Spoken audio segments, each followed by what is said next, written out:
Okay, so let's start with a disclaimer, and this is important because 99.9% of all airline pilots are professional, safe, and care about the lives of their passengers and have flown billions of safe hours collectively.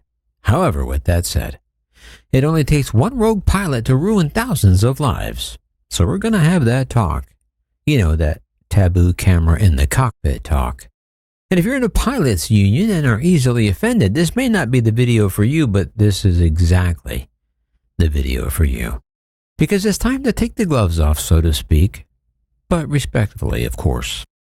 Since 1980, there have been nearly 900 people killed by commercial airline pilots who intentionally crashed their jets due to mental illness or criminal reasons. And if, and I stress a huge if, at this point, if the Air India crash turns out to be an intentional act, then that number will climb to over 1,200 innocent passenger lives taken. The Safety Board is today recommending that the Federal Aviation Administration require Part 121, 125, or 135 aircraft currently equipped with a cockpit voice recorder and a flight data recorder to be equipped with a crash-protected cockpit image recording system. As you can see, the video will show which crew member is operating the controls or making selections, such as arming the spoilers. You will notice that it is never necessary to focus on the crew's faces. Since the 1990s, the U.S. NTSB and other regulators around the world have been insisting on video cameras in the cockpit, not just voice recordings. Why? Well, the answer is quite obvious, because a picture is literally worth 1,000 words. So that begs the question then, why don't we have cameras in the cockpit almost 3 decades into the 21st century?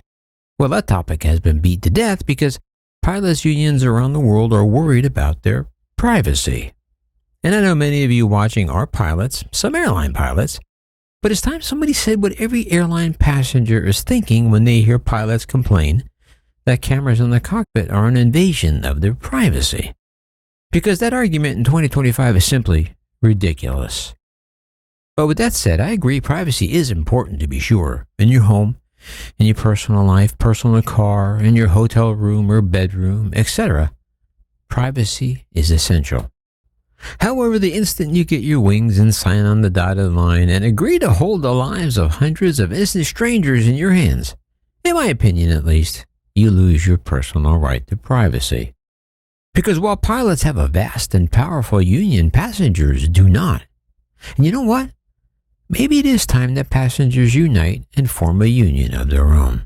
Because just like pilots, when there's a devastating plane crash, the victims are often exploited more than the pilots themselves. But don't take my word for it. Just Google any airline crash, but especially the 2014 Malaysian Airlines Flight 777 shot down over Ukraine. Sadly, there are hundreds of pictures of dead passengers whose mangled and destroyed bodies are unedited and on display for all the world to see. So if you can't get privacy as a dead, disincorporated human victim of a plane crash, then where can you have privacy? The simple question is, what is flying? It's a mode of transportation.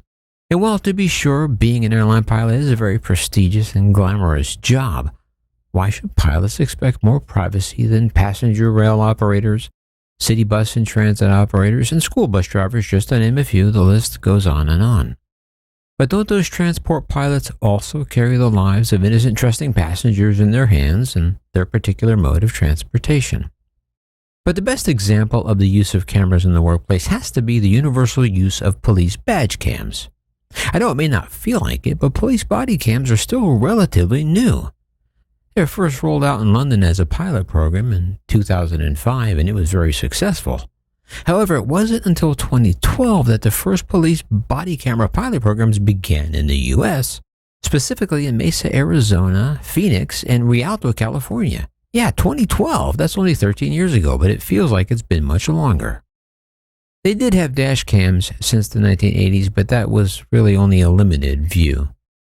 However, American body cam programs like those in London showed very encouraging results, with Rialto, California reporting an 88% reduction in complaints against law enforcement officers.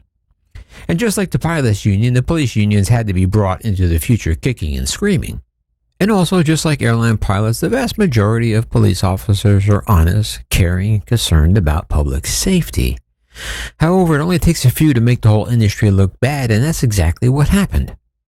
And as the numbers prove, cameras showed a huge improvement in public safety and a drop in the number of public complaints, as well as officers overstepping their responsibilities.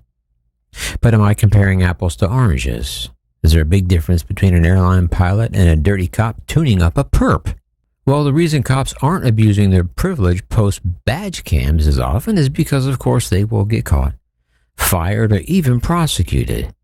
But we can also apply that philosophy to rogue pilots. Because in many of these past intentional crash incidents, the pilots felt relatively comfortable that they would get away with their dastardly deeds, specifically because there were no cameras in the cockpit, just audio.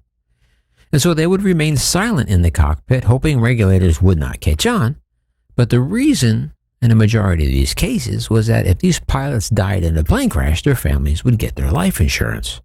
However, if it were ruled an intentional act, then of course, there would be no insurance payout.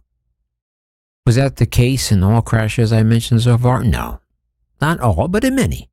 Additionally, cameras could likely be a psychological deterrent for those pilots who may be considering such an act and realizing they wouldn't be able to get away with it. But those past tragic crashes are rare and not the main reason for cameras in the cockpit. So the real reason for cameras in the cockpit is not to spy on the pilots who are playing slap and tickle with the flight attendants. And in most cases, the camera will not prevent that plane from crashing. However, what cameras will do is provide a much clearer picture of what went wrong in any particular crash, thus providing much needed data and information to prevent future plane crashes. Just as with the cockpit voice and data recorders, this is just another but much more efficient layer of protection, making the sky safer for everyone, pilots and passengers alike. But the unions can still have a tremendous say in how cameras in the cockpit are used. They can determine guidelines for any activity that is not dangerous or illegal and still protect the privacy of pilots. Yeah, I'm sure there will be leaks of videos at times, but there have been leaks of cockpit audio since the inception of the voice recorder. However, when you do the math, the safety benefits still outweigh the occasional embarrassing leak. And as YouTube viewers, you probably already know, we already have commercial airline cockpit videos. And we've had this since before YouTube in 1990. I'm sure you watch videos from the YouTube channel Just Planes, where airlines agree to allow filming in the cockpit for the entire flight. And these videos have been a huge success. But Just Planes have been recording in the cockpit long before the internet or YouTube. The founders of YouTube weren't even teenagers yet when Just Planes began in 1990. The first Just Planes VHS video was released in 1991, marking the birth of Just Planes, and ever since then it just grew from there into the social media juggernaut it is today. And yes, pilots on Just Planes are aware they are on camera, so they are on their best behavior, so to speak. But adding cameras to the CVR and DVR already in place on an aircraft, well, after a while, pilots will get used to them, just like they got used to voice recorders. After all, pilots are on camera everywhere they go until the moment they get on the flight deck, in their hotel, in the Uber on the way to the airport, at the security checkpoint, even in the jet bridge to the plane. But you know who else is on camera everywhere they go? Every passenger that boards that plane with them, along with every one of us on Earth today. For better or worse, it's part of everyday life today. So in my opinion, it's time for the pilots' unions all over the world to stop stalling and allow cameras in the cockpit.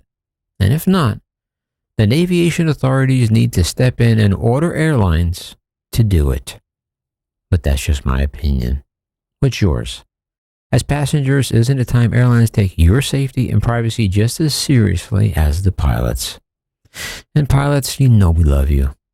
But what are your thoughts? I'd like to know what rational reason there still is for delaying cameras in the cockpit. So that's all I have to say on my soapbox today. But I'm looking forward to hearing from pilots and passengers alike on this subject. What do you think? So before you go, let me know down below. And as always, until next time, yeah, this is Maximus